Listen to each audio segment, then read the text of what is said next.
Дитя прийшло у Бетлеєм, у Бетлеєм, у радості Єрусалем, алелюя, алелюя. Дитя у ясельках ляжить, у ясельках ляжить, заволодарить без мяжи, алелюя, алелюя. За гэты благословленный час, за благословленный час, пошаны спев прими от нас, алелюя, алелюя.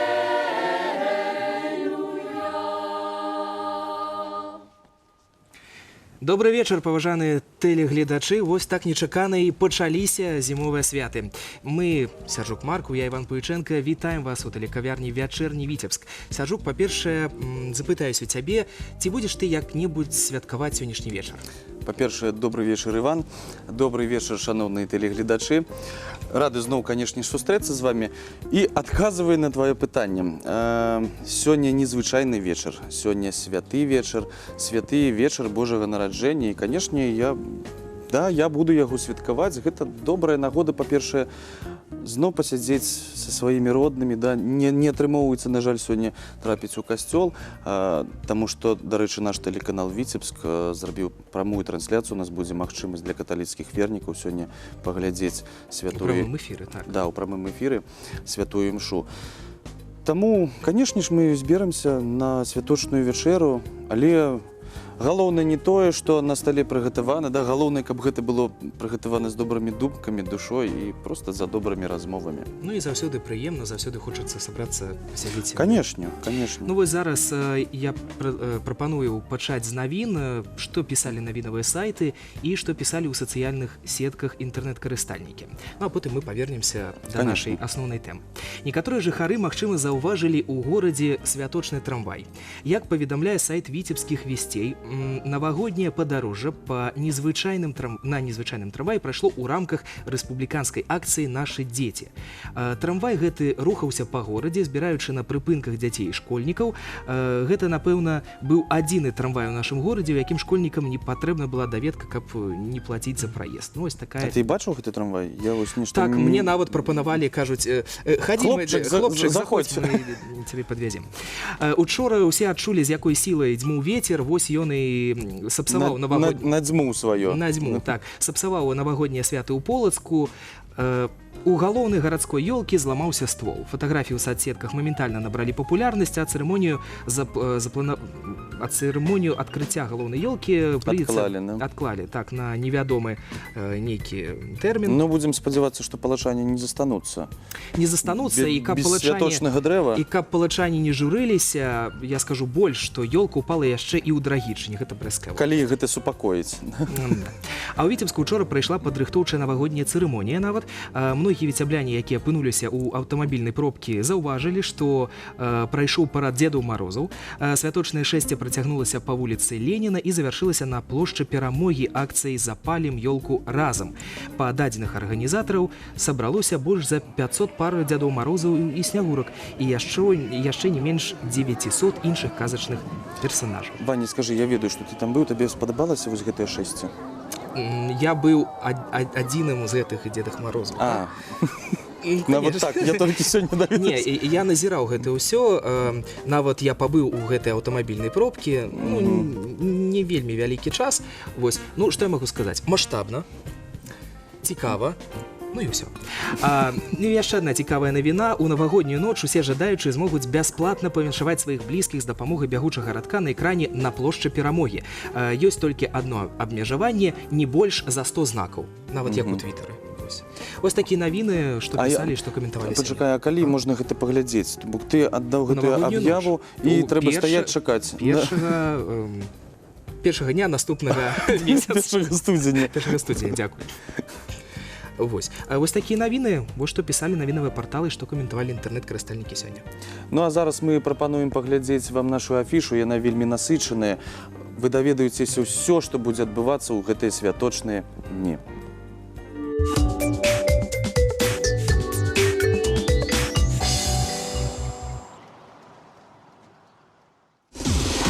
Наш интеллектуальный партнер – любимая газета «Видьбичи».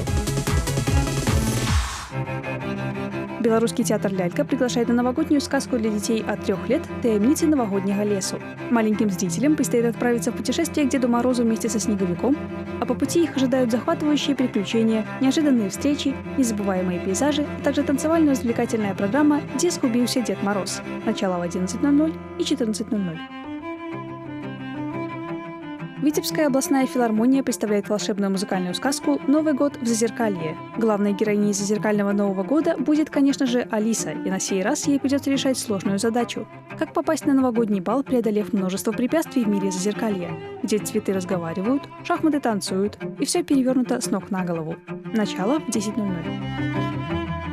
Национальный академический драматический театр имени Якуба Колоса приглашает на музыкальную сказку для детей и подростков «Снежная королева». Одна из самых любимых и самых известных сказок в мире, эта волшебная история не оставляет равнодушными ни детей, ни взрослых. Дети с удовольствием следят за приключениями Кая и Герды, узнают, что такое любовь и дружба, верность и храбрость, которые способны преодолеть любые препятствия. Начало в 11:00 и 14:00. Спортивный комплекс «Комсомолец» приглашает на благотворительный турнир по мини-футболу. Во время проведения соревнований будет проходить сбор одежды, школьных принадлежностей и предметов личной гигиены для детей-сирот от 3 до 18 лет. Любому, даже небольшому пожертвованию будут очень рады. Денежные средства не принимаются, вход свободный. Начало турнира – 9:00. Витебская областная филармония представляет рождественский концерт симфонической музыки, посвященный 175-летию со дня рождения Чайковского «Петр Чайковский. Грезы гения». Слушателей ждет встреча с завораживающей музыкой великого композитора в исполнении симфонического оркестра филармонии при участии солистов Сергея Белоусова и Оксаны Новиковой. Начало – 19:00. Концертный зал «Витебск» по адресу Парк Фрунзе 1 приглашает на интерактивный мюзикл для детей «Волшебство страны Оз». Дороти, Татошка и их верные друзья спешат к главному волшебнику страны Оз за чудесами. Скоро часы пробьют 12 и исполнятся все заветные желания. А по дороге друзья выяснят, какое желание самое важное. Начало – 19:00. В то же время в Центре культуры Витебск на Маяковского 1 пройдет новогодний спектакль «Игра «Калейдоскоп чудес». Проказник Карлсон покинул свой домик на крыше и подобрался поближе к праздничной елке, украшенной вкусностями. Когда весь сладкий наряд будет съеден и Новый год окажется под угрозой, Карлсону и озорной Пеппи Длинный Чулок понадобится помощь зрителей для того, чтобы спасти праздник. 26 декабря Витебский краеведческий музей приглашает на не по-зимнему теплую выставку «Латышские варежки». Экспозиция предоставлена посольством Латвийской республики в Витебске. Этнографические варежки представляют на выставке отдельные исторические регионы Латвии – Курдземе, Видземе, Земгале и Латгале. У каждой пары своя история, свой уникальный неповторяющийся дизайн, совмещающий широкий спектр традиционных цветов, рисунков и символов. Белорусский театр «Лялька» приглашает на новогоднюю сказку для детей от 3 лет «Таемницы новогоднего лесу». Маленьким зрителям предстоит отправиться в путешествие к Деду Морозу вместе со Снеговиком, а по пути их ожидают захватывающие приключения, неожиданные встречи, незабываемые пейзажи, а также танцевально-развлекательная программа «Где сгубился Дед Мороз». Начало в 11:00 и 14:00. Национальный академический драматический театр имени Якуба Колоса приглашает на музыкальную сказку для детей и подростков «Снежная королева». Одна из самых любимых и самых известных сказок в мире, эта волшебная история не оставляет равнодушными ни детей, ни взрослых. Дети с удовольствием следят за приключениями Кая и Герды и узнают, что такое любовь и дружба, верность и храбрость, которые способны преодолеть любые препятствия. Начало в 11:00, 14:00 и 17:00. Витебский отдел образования и кафе «Закольцово» приглашают всех, кто верит в чудеса, на увлекательное интерактивное новогоднее шоу «Путешествие в резиденцию Деда Мороза». Театрализованное представление и путешествие по настоящему сказочному лесу подарят действительно новогоднее настроение надолго. Начало в 11:00, 13:00 и 15:00. Битлз-клуб «Чердачок» представляет ежегодный музыкальный фестиваль «Колядный драйв» при участии групп «Сны Опоссума», «I Dance Alone», «Forward Wait», а также группы «Реликт», которая представит новый альбом «Лековые травы». Все посетители в народных костюмах и вышитых рубашках получат специальные призы от организаторов. Начало концерта – 20:00. 27 декабря Витебская областная филармония представляет волшебную музыкальную сказку «Новый год в Зазеркалье». Главной героиней Зазеркального Нового года будет, конечно же, Алиса. И на сей раз ей придется решать сложную задачу – как попасть на новогодний бал, преодолев множество препятствий в мире Зазеркалья, где цветы разговаривают, шахматы танцуют, и все перевернуто с ног на голову. Начало в 10:00. Туристический салон «Илва» приглашает на детские курсы белорусского языка и культуры «Мова на ново» деткам. Юные посетители смогут изучить самые интересные традиции и язык Беларуси в игровой форме. Вход свободный. Начало в 12:00. Культурно-исторический центр «Золотое кольцо Витебска-Двина» представляет новогоднюю развлекательную программу «У пошуках Мороза Морозовича або свет полный цудов». Юных зрителей ждет игра путешествия, танцы, песни, хороводы с Морозом Морозовичем, а также выставка детского творчества «Сказки Рождества», выставка лейтенантки и ярмарка чудес. Начало в 12:00. 28 декабря Витебский краеведческий музей приглашает на выставку «Парк юрского периода». Экспозиция посвящена доисторическим рептилиям и включает в себя ряд любопытных экспонатов, каждому из которых прилагается описание вида рептилий, ее повадок и особенностей. Центр семейного отдыха «Океан» приглашает детей и родителей на развлекательную программу «Новогодний переполох». Юных посетителей ждут веселые проделки Бабы-Яги и разбойников, похищение Деда Мороза, игры, веселые конкурсы, зажигательные танцы, хоровод со сказочными персонажами вокруг елки и многое другое. Начало в 16:30.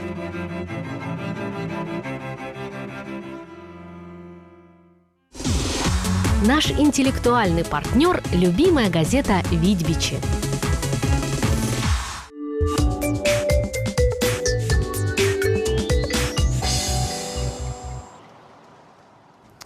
Яшчэ раз добрый вечар, шановныя тэлегледачы.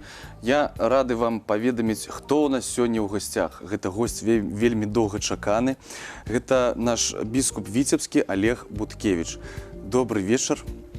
Добрый вечар. Хвала Христу для ўсіх вызнаўцаў каталіцкай канфесіі, але і для ўсіх веруючых. Вось те слово прывітання гучаць у гэты дзень. Святы вечар. Да, святы вечар, да, бо каталіцкая канфесія стаіць напярэдадні свята Божага нараджэння, але гэта падзея, якая датычыцца ўсіх вызнаўцаў Езуса Хрыста, і таму ўжо сёння можна віншаваць усіх з гэтай вялікай падзеі. Ваша эксцэленцыя, вось мінуў год, як вы сталі біскупам. Роўненька год таму назад вы былі ў нас у гэтай студыі. Што за гэты год адбылося непасрэдна ў вашым жыцці? Да касцёла мы вернемся пазней яшчэ, да, звернемся, а зараз што непасрэдна ў вашым жыцці за гэты год? Складанае пытанне, бо аддзяліць справы касцёла ад нейкіх сваіх асабістых было вельмі складана, бо гэты час быў вельмі напружаны, перадусім гэтымі справамі, абавязкамі, якія вынікаюць з біскупскай паслугі. Это былі амаль бесперапынныя сустрэчы, і альбо ў дыяцэзе, альбо дзесьці за межамі, розныя спатканні, канферэнцыі, вырашэнне штодзённых, надзённых пытанняў, праблемаў. Фактычна ты год і, напэўна, тая сустрэча, якая адбылася год назад, да сённяшняй гэта прамінула, здаецца, 1 хвіліна. Вы не заўважылі. Не заўважыў. Толькі выйшаў са студыі і зноў вярнуўся. І зноў Божае нараджэнне на двары. Ну, а вось калі ўжо пра раство мы загаварылі, вы памятаеце сваё вось першае святкаванне Божага нараджэння, вось з дзяцінства нейкія ўспаміны засталіся? Напэўна, бо гэта заўсёды ў нашай сям'і была такая вельмі важная падзея, і шмат, калі сёння ўжо не так шмат памятаецца з дзяцінства, то вось тыя найбольш прыгожыя ўспаміны на мяне звязаныя з агульнарэлігійнымі святамі, перадусім з Божым нараджэннем, бо сам можа не памятаецца дакладна нейкіх момантаў, хвілін, але сам нейкія пахі там. Вось менавіта пах елкі. Вось тое, што па сённяшні дзень гэта пах елкі дома, якая чакалася ўвесь час, калі з'явіцца это прыгажунне дома. Вось упрыгожанне, сам працэс упрыгожання гэтай елкі, пазней тыя цукеркі, якія на ёй віселі, мандарыны, якія з'явіліся. А потым расчараванне, калі трэба было выносіць. Вось менавіта. Ну, вядома, той час, які яна была дома, было дастаткова, каб нацешыцца гэтым святам. Вось, ну і вядома, што як я мінулы раз таксама таксама узгадываў, што гэтае свята Божае нараджэння менавіта перажывалася як рэлігійнае свята. Вось бацькі, нягледзячы на той час, на тую сітуацыю, нам, дзецям, спрабавалі вось гэта перадаць, да, у чым сэнс гэтага свята, вось з чым яно звязана. Вядома, не заўсёды была магчымасць пайсці ў касцёл, вось, але гэтыя рэлігійныя абрады, моманты, яны заўсёды дома прысутнічалі. А вось зараз адкажыце, калі ласка, калі вы ўжо пачынаеце рыхтавацца да святкавання Раства, калі у вас дома з'яўляецца елка, з'яўляюцца падаркі для вашых родных, блізкіх? Святкаванне Раства у каталіцкай традыцыі, гэта свята папярэджвае перыяд так званага адвенту. Вось гэта момант, час, які прызначаны перадусім для духоўнай падрыхтоўкі чалавека.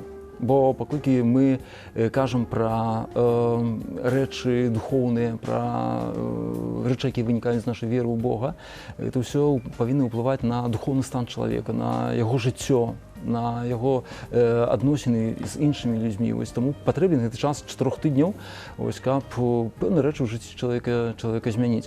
Вось тое, што гэтаму спадарожнічае, сёння, як заўважаем, вось той знешні бок гэтага свята, падрыхтоўка, атрыбуты, атрыбутыка, да, яна, вядома, на жаль, сёння схіляецца ў бок бізнесу, да, каб на гэтым, вядома, з аднаго боку, это добра дапамагчы людзям, да, вось, арганізаваць знешняе гэтае свята, вось, але тут, так як ва ўсім іншым, трэба захаваць тую залатую сярэдзіну, каб разам з той падрыхтоўкай, да, з тым знешнім воблікам гэтае свята не згубіць чагосьці важнага. Вось як падрыхтавацца да свята, якія парады можаце даць? Зразумела, што мы кажам зараз ўжо не пра атрыбуты, а пра свой душэўны стан, духоўны стан. У духоўным жыцці, вось, каталіцкай традыцыі, у жыцці супольнасцяў, парафіяльных супольнасцяў, я думаю, што касцёл на гэта звяртае ўвагу асаблівым чынам.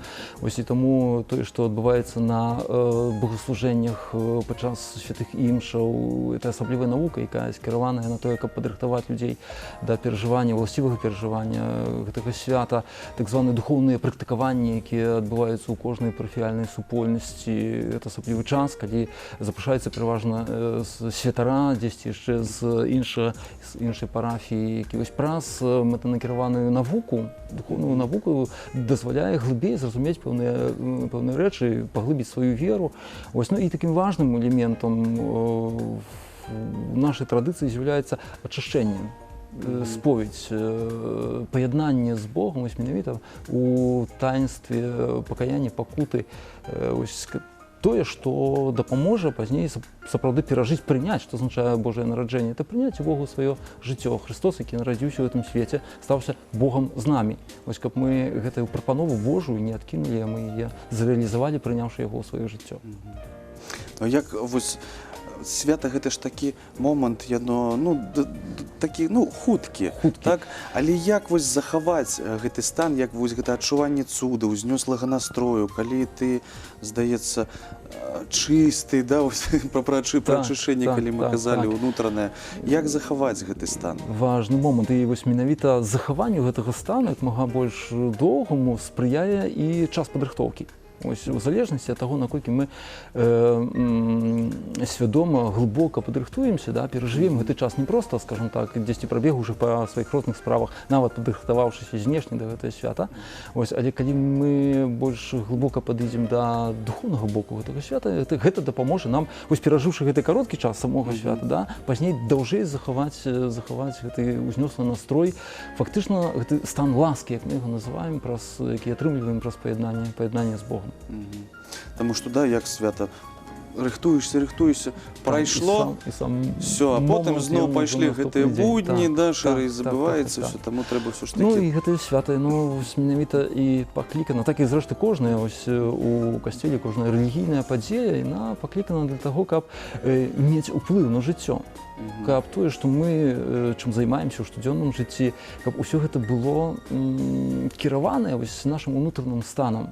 Ось, то есть слова, да, чому мы кажам пра слова, якое прымае людское цела, да, уцелаўленне, ідэі, прынцыпаў, да, якія нам перададзены ў Святым Пісанні, каб мы іх прымалі за свае, каб мы кіраваліся гэтым у нашым штодзённым жыцці. Не касцёл сабе, вера, скажем так, малітва сабе, а пазней жыццё ўжо штосьці іншае. Вось менавіта, каб гэтая вера не ўплывала на жыццё. А вы пагадзіцеся са мной? Вось я часта сустракаю ў інтэрнэце каментары, людзі пішуць, што ўжо зараз не адчуваецца такога цуда, як раней, што свята ўжо не такія, як было некалькі гадоў таму. Пагадзіцеся вы ці наадварот маеце сваю думку? Мне здаецца, што гэта залежыць ад чалавека, зноў жа, як кажам, ад той падрыхтоўкі да гэтага свята. Хоць вядома, што той знешні момант вось гэтага падрыхтоўкі загадзя, да, ён крыху размывае сам момант гэтага свята. Да, мне здаецца проста, што адбываецца такая сітуацыя, што зараз столькі вось гэтай мітусні, што забываем пра свой духоўны стан, калі мы пачынаем грошы, трэба туды паехаць, там сустрэча, там тое сёе, і мы забываемся на гэтае. І можа яшчэ адзін такі момант, мне здаецца, істотны ва ўсім гэтым, чаму, вядома, зараз у каталіцкай традыцыі не кажам пра пост як такі. Называем гэты час радаснага чакання на прыйсці Езуса Хрыста. Мне здаецца, што пэўныя абмежаванні, якія павінны паспрыяць пазней менавіта гэтай астраце перажыванняў гэтага свята, якія павінны паспрыяць больш глыбокаму унікненню таго, што адбываецца. Вось гэты момант он павінен прысутнічаць у часе падрыхтоўкі. Абмежаванне не ў сэнсе ежы больш, а зноў-такі... Між іншым таксама у ежы. Хоць сёння, вядома, не ведаю, ці чалавек такі слабейшы стаў, ці у нас столькі працы, перадусім, напэўна, псіхічнай больш, такі напружаны час, вельмі хуткі час, і мы не заўсёды знаходзім той час, каб дзесьці затрымацца, абмежаваць сябе ў нечым. Нам здаецца, што гэта ўжо нейкі перажытак мінулага. Цяжка назваць гэта перажыткам, бо чалавек застаецца той самы. Змяняецца час, змяняюцца ўмовы існавання чалавека, але натура застаецца той самай. І таму вопыт нашых продкаў, бабуль, дзядуль, я думаю, нам сёння быў бы вельмі карысны. Я думаю, так. Мне вось цікавіць, а чым можна пачаставацца непасрэдна за вашым святочным сталом? Біскупа. Да, ўсё ж такі мы звернемся да такой атрыбутыкі. Вось святочны стол, які традыцыйны, можа, хоць адна нейкая страва вось за вашым столом? Традыцыйна, відаць, акрамя хлеба. Хлеба тое, што звязана ўжо было з пастом, калі хлеб і вада, гэта такія скрайні, скажем так. Ну і тое, што датычыцца вілійнага так званага стала, бо гэтае свята распачынаецца менавіта дома. Калі ўся сям'я павінна сабрацца разам. І стравы, якія знаходзяцца, гэта адзін з такіх момантаў, элементаў, часам таксама важных, бо свая сімволіка ў гэтым таксама захавана. Напрыклад, кожная гаспадыня ведае, што іх павінна быць 12. Не буду зараз спрабаваць пералічыць усе гэтыя блюды. Напэўна, нейкія рыбныя ёсць блюды. Ёсць так званы момант куцця. Так звана так. Вось тое, з чаго распачынаецца, гэтае святкаванне салодкае, блюда, якое нагадвае нам прыгажосць і салодасцю і ласкі, якую прыносіць нам Езус Христос. І тыя стравы, якія ўжо кожная гаспадыня, як паводле свайго таленту, рыхтуе на гэты стол. Зноў-такі так, куцця ёсць у вас? Ёсць, напэўна, ёсць куцця. А гатуе ўсё, дазвольце такое пытанне, а гатуе ўсё гаспадыня 12 страў, гэта немало? Гэта немало, і таму гэта трэба...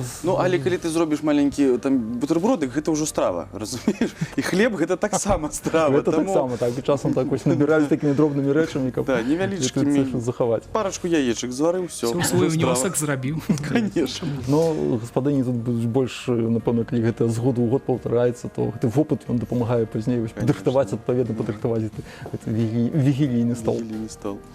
А як пра ваш асабісты стол мы ўжо даведаліся, а як касцёл рыхтуецца зараз да свята?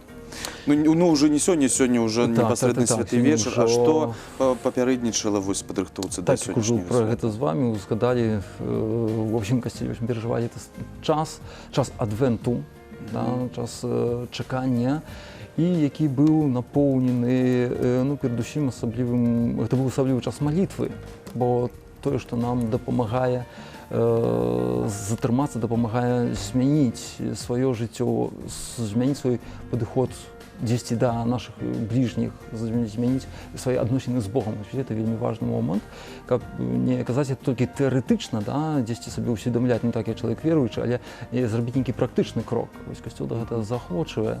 Знайсці час на малітву, на чытанне Святога Пісання. Між іншым, таксама гэта павінны быць учынкі міласэрнасці, бо шлях да іншага чалавека ляжыць, шлях да Бога ляжыць праз іншага чалавека. І ў гэтым годзе мы асабліва будзем звяртаць на тую увагу, распачаўшы сёлета год, юбілейны год міласэрнасці, які быў вызначаны Святым Айцом наступны год, які распачаўся з пачаткам адвенту, з 8 снежня, дакладна, у каталіцкім касцеле, гэта год надзвычайнага юбілею міласэрнасці. Мы вось да гэтага звернемся, яшчэ крыху пазней у нас ёсць невялічкі сюжэцік пра гэта. А давайте зараз звернемся, ведаеце, да чаго? Да фестывалю. Я ведаю, што зараз фестываль Дні хрысціянскай культуры адбываецца. Што новага ў праграме? Потому што ёсць, канешне, і традыцыйныя моманты, да, якія з году ў год яны пераходзяць, але што новага ёсць? Напэўна, кожны фестываль, ён не паўторны. Нават тыя самыя пункты праграмы заўсёды адбываюцца інакш.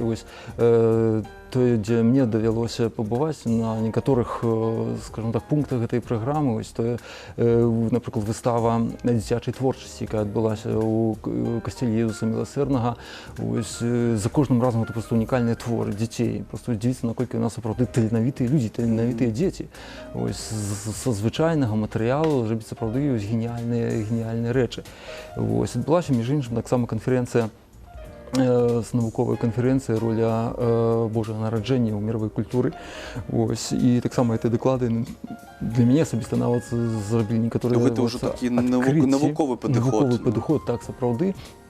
І гэта ўсё спрыяе, дапамагае больш шырэй паглядзець на рэчаіснасць, увогуле, чым ёсць хрысціянства, чым ёсць фактычна, то ёсць наша вера, тое багацце, якое ўносіць скажем так, які ўносіць розныя традыцыі. Той самай наша краіна гэта такая унікальная тэрыторыя, бо тут гэтага багацця вельмі шмат, не толькі католікі, праваслаўныя, іншыя пратэстанцкія веравызнанні, якія заўсёды у сваім адрозненні яны складаюць багацце таго, што называем хрысціянствам. І, вядома, важна тут ва ўсім гэтым, каб імкнуцца ўсё ж такі да еднасці, шукаць таго, што нас аб'ядноўвае, а гэтых рэчаў, напэўна, ёсць больш, чым таго, што нас можа раз'ядноўваць. Я думаю, што зноў-такі у вас з'яўляюцца і новыя ўдзельнікі, якія выказваюць такое жаданне. Ці можна паўдзельнічаць у вашым фестывалі? Напэўна, і такіх людзей з'яўляецца шмат, з кожным разам хтосьці праяўляе такое жаданне. І мы па меры магчымасці стараемся ўсіх... Вельмі добра, што творчыя, асабліва дзіцячыя праекты вы І, гэтыя між іншым, таксама кажу, што тут удзельнічаюць не толькі, скажем так, каталікі, праваслаўныя, пратэстанты, тыя, хто, скажем так, адчувае такую патрэбу, мае жаданне, мае талент, но гэта, напэўна, маюць усе. Той, хто хоча гэта праявіць, то, калі ласка, мы для ўсіх адчыненыя. А я адчыніў, знайшоў праграму хрысціянскага фестывалю, і бачу конкурс нацыянальнай батлейкі. І ў мяне з'явілася пытанне, батлейка пачыналася заўсёды з рэлігійнымі сюжэтамі. Нават ці можна сёння ўявіць нейкія, нават свецкія матывы ў батлейкі? Кожны накірунак, ён мае сваё развіццё, і цяжка пазбегнуць, каб нейкія ўплывы, можа, нават дзесьці свецкія, не былі прысутныя.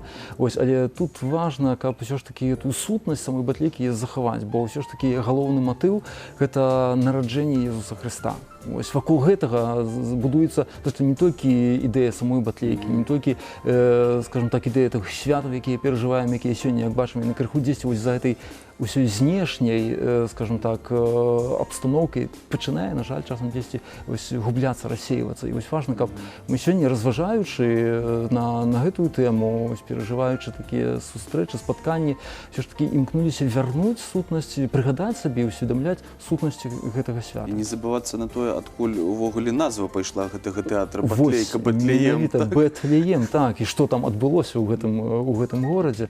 Нават і сёння так распаўсюджаная, скажем так, назва гэтага свята Рождество, або, у нашай традыцыі Божае нараджэнне тут прысутнічае, да, гэты момант таго, хто нараджаецца, вось каб пра гэта не забываць, бо гэта істота. Ну, але ёсць все роўна спакуса, яны ж такія цудоўныя і прыгожыя, Так, каб напэўна. выкарыстаць пад свецкія сюжэты. Ну, Каб яна, ну, шкада, калі такі прыгожы вось тэатр, і ён цэлы год потым адпачывае і не працуе. не бачу тут у гэтым перашкоды, вось. Але яшчэ раз паўтарую, каб галоўную сутнасць все ж таки гэта не заставалася. Не так давно адбылася таксама і традыцыйная ўжо для вас, да, прэс-канферэнцыя.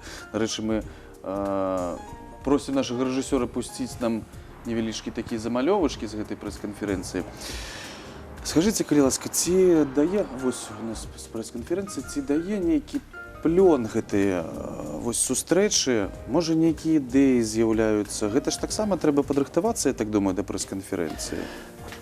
Зрабіць нейкі вынік, да, што ж прайшло? Менавіта таго, што адбывалася за мінулы год.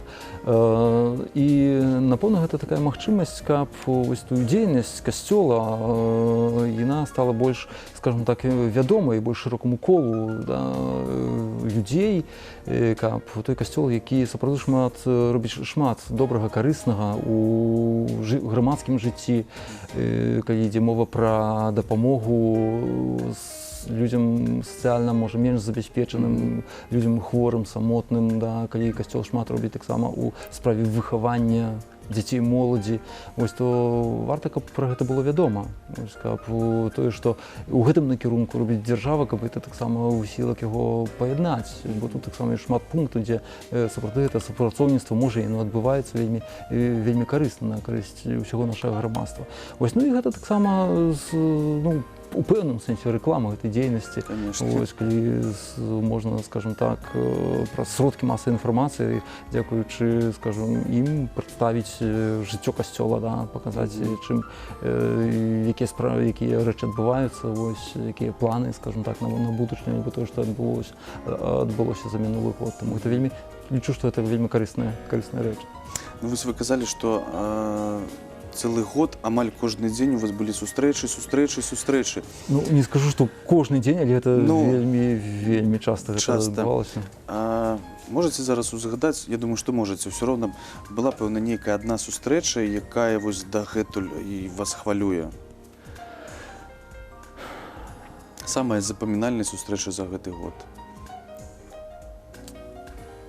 Цяжка вылучыць тое, што было, напэўна, найбольш, бо шмат было той працы, скажем, такая больш паходзіла на штодзённую, бо, зрэшты, з іншага боку, я думаю, што не выдавалася б гэта года, які хутка мінуў, адзін з першых, і кожная з гэтых падзей, якія адбываюцца, яны часта адбываюцца ўпершыню. Таму кожная з іх, і фактычна іх можна было б лічыць як штосьці такое надзвычайнае ў жыцці чалавека, бо я думаю, што гэта штосьці новае. Вось, таму зараз штосьці такое вылучыць, напэўна, было б цяжка. З тых апошніх, вось, напэўна, да гэтай, што зараз дойдзем, гэты год міласэрнасці, які, скажем так, распачаўся, з якім было звязана адкрыццё дзвярэй, святых дзвярэй браму міласэрнасці. Давайце мы зараз прарвемся і літаральна 30 секунд мы паглядзім якраз невялічкі сюжэт, як гэта адбывалася.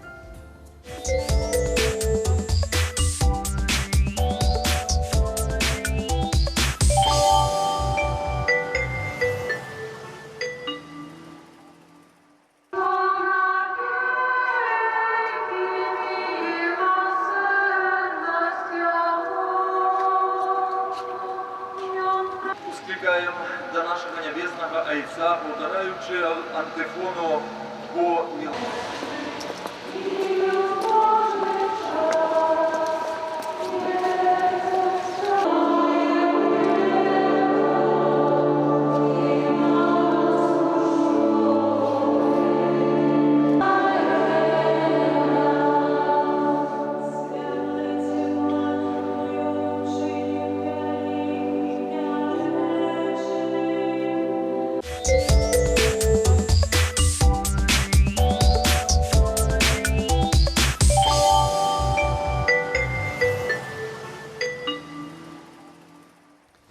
Мы паглядзелі абяцаны сюжэт і зноў вяртаемся ў студыю. Нагадваем, што ў нас сёння святы вечар і ў эфіры біскуп Віцебскі Олег Буткевіч.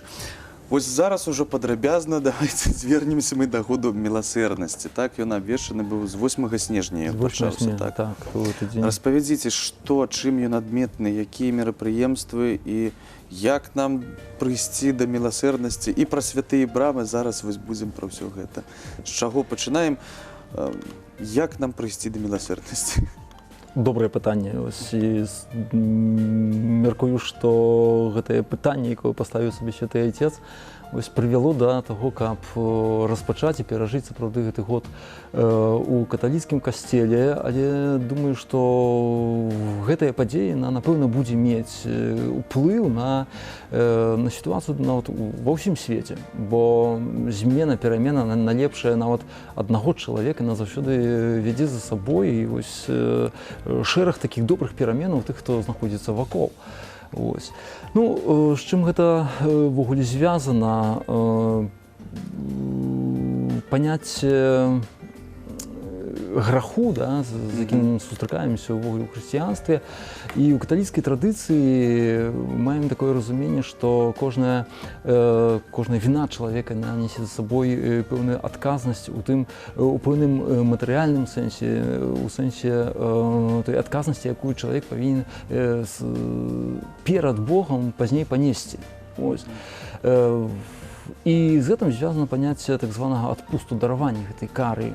Дараванне, якое звязана з устанаўленнем праз касцёл пэўных знакаў, учынкаў, дзеянняў, да, з якімі касцёл звязвае дараванне гэтай кары. Тое, што мы называем адпустам. Дзеля гэтага, вядома, гэта павінна папярэдзіць пакаянне чалавека, яго шчырая споведь, атрыманне даравання гэтага граху. Ну і між іншым, чаму менавіта брама? Папа Рымскі у базыліцы святого Петра, фактычна гэта тое месца, якое у першую чаргу мае гэты прывілей, да, быць гэтай брамай, калі святы Айцец устанаўлівае, скажем так, і адкрыццё. Але маючы гэтую ўладу, да, перададзеную калісьці Езусам Хрыстом святому Пятру, на моцы гэтай улады папа устанавіў дзеля, зноў жа такой большай магчымасці для ўсіх вернікаў, каб гэтыя брамы з'явіліся фактычна у кожнай гэтай структурнай адзінцы, да, у тых дыяцэзіях па ўсім свеце. І тут ужо на погляд біскупа, акрамя гэтых дзвярэй катэдральнага касцёла, яшчэ магла быць яшчэ ўстаноўлена ў нейкім іншым месцы, якое найбольш наведвальнае. У нашай дыяцэзіі, я такую браму устанавіў, браму у нашым дыяцэзіяльным санктуарыі у касцеле Маці Божай Валадаркі азёр у Браславе. Таму у нашай дыяцэзіі маем толькі ёсць брамы. У нас у Віцебску і ў Браславе. І ў Браславе. Ну, вядома, чаму толькі дзве, так як на гэта звяртае ўвагу святы Айцец, з паняццем брамы яшчэ звязанае паняцце пілігрымавання, пілігрымкі. І каб было гэта больш даступна, магчыма, то замест таго, каб ехаць у Рым, бо не для кожнага гэта было б магчыма, то заўсёды ёсць магчымасць здзейсніць эту пілігрымку. І зноў такі вернікі могуць пабыць разам, да, і зрабіць гэтую вандроўку, пілігрымку. Напэўна. Ну і што з гэтым звязана, бо гэта не толькі сам гэты знак. В першую чаргу святы Айцец звяртае ўвагу на менавіта ўчынкі міласэрнасці, на тое, каб чалавек, карыстаючы з гэтага нябеснага, скажем так, знаку, духоўнага знаку, все ж таки імкнуўся перадусім пераменай свайго жыцця на лепшае, зваротам да ўвагі на другога чалавека, на яго патрэбы.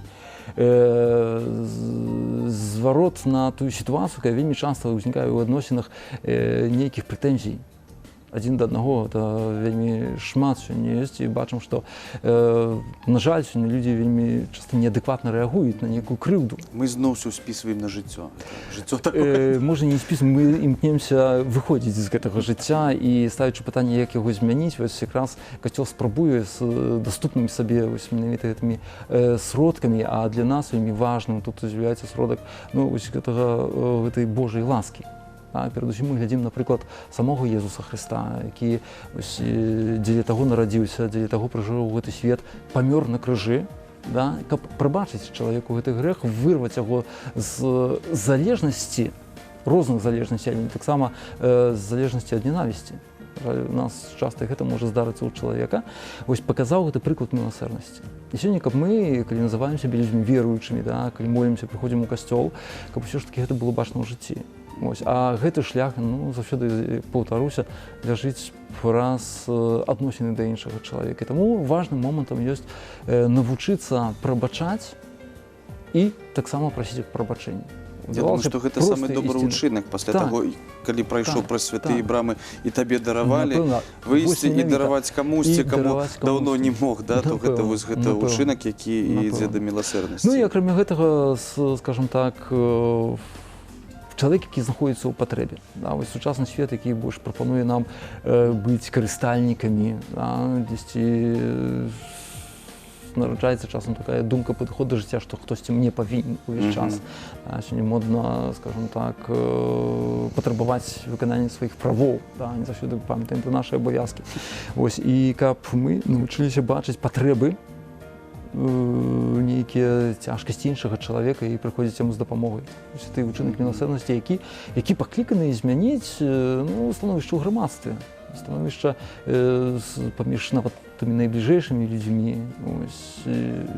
Пачынаць хаця б з самых блізкіх. З самых блізкіх людзей, пачаўшы з сябе. Я думаю, што гэта, напэўна, пазітыўна паўплывала б увогуле на становішча ў сучасным свеце, дзе, на жаль, гэта ненавісць, гэта злосць, ну, стварае вельмі неаптымістычную, ну, і некамфортныя умовы для жыцця, так? Ну, а глядзіце, калі вось уже з вами прамовілі такое з раніцы, да, ну, у кожнага, пэўна, я думаю, што у вас таксама вы ж чалавек, да? З раніцы прачынаешся, ну, вось і няма настрою, не хочацца не ўставаць, і там нешта там дождж барабаніць за шклом, і думаеш, о, і зноў надвор'е гэтае шэрае, і нікуды не хачу ісці, і праца гэта, всё, няма сілу, і вось надакучыла. Вось што рабіць з гэтым? Таму што, разумееце, ну, калі з такім настроем, да, ўстаць і выйсці на вуліцу, вось гэта тое, як вы казалі, што да, што мы про той казалі, што неадэкватныя вось такія адносіны. Як з гэтым змагацца?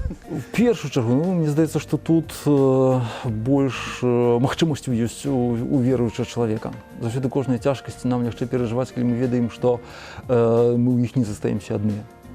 Заўсёды малітва, якая ў гэтым моманце можа нас прывесці да такой лучнасці з Богам, да, атрымаць проста праз гэта дапамогу, падтрымку, тое, што гэта цяжка растлумачыць, тое, што называем дарам Божай ласкі, да, якая нас можа падштурхнуць, а перадусім дае нам такую надзею, што нават калі сёння там дождж барабаніць па даху, вось зімна на вуліцы, там нешта ў жыцці не ўкладаецца. Першае, што гэта рэчы часовыя, гэта рэчы, якія могуць нават паслужыць у тым духоўным сэнсе нейкай узнагародай, да, за нейкае такім выпрабаваннем, да, да, што гэта ўсё служыць нейкай мэце.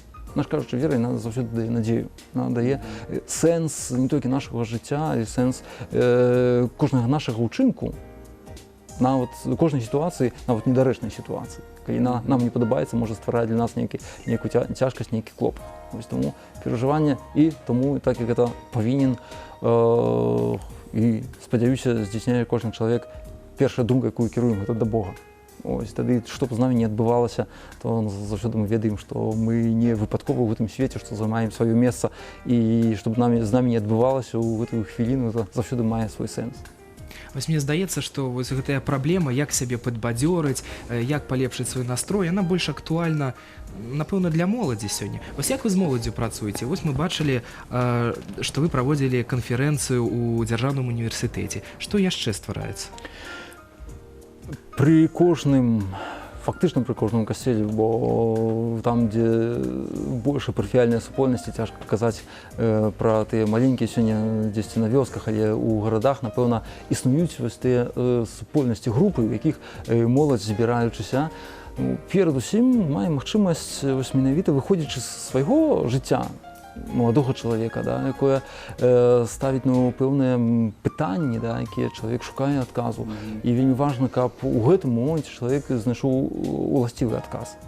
Бо сёння шмат прапануецца чалавеку, асабліва маладому чалавеку, розных рэчаў, якія не спрыяюць яго развіццю. такі духовні Наадварот умовы, фізічна, толькі. наадварот.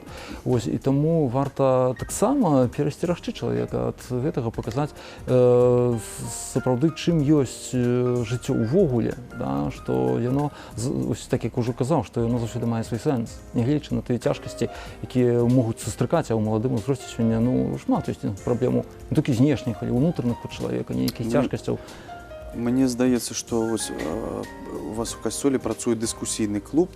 Я думаю, што для падлеткаў гэта вельмі вось такая карысная форма, да, таму што падлеткі гэта ж такія вожыкі, да, і трэба падыскутаваць, трэба паспрачацца, і таму дыскусійны клуб, калі ласка, прыходзь у касцёл і можна дыскутаваць, і можа там у гэтай спрэчцы і народзіцца вось тое, да, нейкае зерне. Так, праўда, да, якую шукаем, і перадусім праўда, якую суадносім з тым, што ўжо дадзена чалавеку, Богам, да, вось гэта важна, каб наше жыццё паглядзець у свеце нашай веры, якую мы маем, будучы хрысціянамі. Важны момант, каб сёння не адносіць, часта можна пачуць, вера, то, вядома, там ужо пэўная схема, да, якая, як бы там ужо, можа, неактуальная, састарэлая і так далей. Не, хрысціянства мае ў сабе вельмі вялікі патэнцыял, які дапамагае чалавеку. Не 1000 гадоў, конечно. Менавіта што, да, і заўсёды Святое Пісанне, яно заўсёды актуальна для кожнага чалавека, і вось дапамагчы знайсці, адкрыць для сябе гэты патэнцыял. І гэта не важна, просто чаму важна у маладым узросце, бо тады ў чалавека фарміруецца тая платформа, фундамент ягонага жыцця, на якім ён пазней будзе будаваць усё сваё жыццё. Вядома, не ўсё адразу атрымліваецца. Вядома, чалавек можа не адразу і знаходзіць, можа, яму штосьці не падабаецца. Ось, але тое зерне, якое закладаецца ў душу чалавека ад пачатку, яно пазней дае свой узрост. І гэта вельмі важна. Таму з касцёл імкнецца стварыць такую магчымасць, каб для жадаючых, напэўна, кожны малады чалавек мае дзесьці ў сабе, можа, дзесьці нам схаванае такое жаданне знайсці адказ на пэўнае пытанне ў сваім жыцці. А між іншым, і што сёння таксама вельмі важна, гэта магчымасць жывога кантакту. Не віртуальнага. Не віртуальнага, да, бо это чарговая небяспека сёння для моладзі, што нас аддзяляе ад іншага чалавека ўжо шкло, ноутбук, нейкая там айфоны і так далей. Жывы чалавек, мы патрабуем гэтага чалавека, пэўна, некаторыя праблемы ўзнікаюць з таго, што чалавек жыве ў такой изоляцыі. Гэта трэба сёння пераадолеваць. А вось вы ведаеце, я як прадстаўнік моладзі дазволю сабе такое пытанне. Калі пры касцёле існуе нейкі дыскусійны клуб, мне здаецца, што ёсць нейкія абмежаванні, ёсць некаторыя бакі, якія нельга закранаць. Ці можа ў такіх абставінах быць сапраўды неправільная, а уседазволеная дыскусія, каб усе маглі выказаць свае мненні, таму што гэта вельмі важна для моладзі. Галоўна, каб павага проста было не пераходзіць на нейкія асобы, да, і там... Так, таму што для моладзі гэта вельмі важна. Не заўсёды мы разумеем, дзе тая грань, за якую нельга пераходзіць. Мне здаецца, пераходзіць нельга грань ва ўчынках. Калі я ўжо вырашаю нейкае важнае пытанне, калі я знаходжуся ў пошуку пытанняў недазволеных альбо памылковых, іх проста не існуе. Ось, калі я маю гэтае пытанне, я адначасова маю права знайсці на яго адказ. Іншая рэч, будзе ён мне адпавядаць ці не, спадабаецца ці не. Але зрэшты тое, што нам кажа Святое Пісанне, Езус нагадвае нам, шукайце праўду. І гэты шлях пошуку, вядома, што не можа быць, не заўсёды ён будзе просты, не заўсёды можа адразу прывесці да ўласцівага пытання, але гэты пошук, ён павінен быць. Таму, каб гэтага не баяцца, што я там не змагу задаць гэтае пытанне. Чаму? Калі яно ёсць. І, напэўна, гэта была памылка, калі чалавек не задаў бы гэтае пытанне, калі яно яго турбуе. Таму у нас, я не бачыў, прынамсі таго, каб забаранялася задаваць нейкія пытанні, калі ласка. А яшчэ ведаю, што распачаў работу сваю сацыяльны універсітэт. Так, распавядзіце нам пра яго, таксама вельмі цікавая з'ява. Для мяне таксама гэта было такім адкрыццём, і я быў прыемна здзіўлены ў тым сэнсе, што менавіта з боку грамадства ўзнікла такая патрэба, каб для людзей, якія, скажем так, маюць запатрабаванні і маюць заўсёды магчымасці іх рэалізаваць, каб стварыць такія ўмовы, штосьці больш даведацца. чагосьці навучыцца асабліва. І цікавая рэч, што там няма абмежавання, напрыклад, па ўзросце. Няма, скажем так, абмежаванняў па вельмі вялікі спектр з магчымасцяў, скажем так, розныя галіны, у якіх можа чалавек знайсці нейкае для сябе ці адказ на пытанне, штосьці даведацца, чагосьці нават навучыцца. І між іншым існуюць гэтыя накірункі, звязаныя з духоўнасцю. Это пазнанне праваслаўнай і каталіцкай традыцыі. І ў нас ужо на працягу гэтага года некалькі, скажем так, гэтых пытанняў, некалькі гэтых груп ужо прайшлі сваю адукацыю. Напрыканцы выдаецца дыплом тым, хто наведаў гэтыя сустрэчы, гэтыя заняткі. А што з дыпломам? Куды потым можна? Ну, я думаю, гэта такі стымул для чалавека пайсці далей, і ён ужо, прынамсі, ведае, што... Ну, ён можа таксама, я думаю, стаць, скажем, адным, з выкладчыкам, ці як, да, у сацыяльным універсітэце далучыцца. Розныя ўзроўні, так, вядома, што... Калі роўны, да, навучае роўна. Адкрывае для сябе. І таму вось то, што датычыцца гэтых сустрэчаў, скажем так, якія звязаны з пазнаваннем традыцыі каталіцкай ці праваслаўнай, чалавек адкрывае для сябе. Асабліва гэта важна для тых людзей сярэдняга ўзросту ў нашым грамадстве, якія былі пазбаўлены ў свой час пазнання гэтых традыцый, элементарных рэчаў, як сябе паводзіць у царкве ці ў касцеле, да, што такое таінствы, да, як, скажем так, маліцца і гэтак далей. І ўвогуле ўсё, што звязана з верай, калі гэта было ў свой час пад забаронай, сёння чалавек мае права гэтага не ведаць. Калі, скажем так, узнікае такая магчымасць, то, я думаю, касцёл вельмі адкрыты на гэта, і мы з задавальненнем пайшлі на супрацоўніцтва, каб дапамагчы людзям папоўніць гэты недахоп у сваіх ведах. Зараз звернемся крыху да іншага пытання.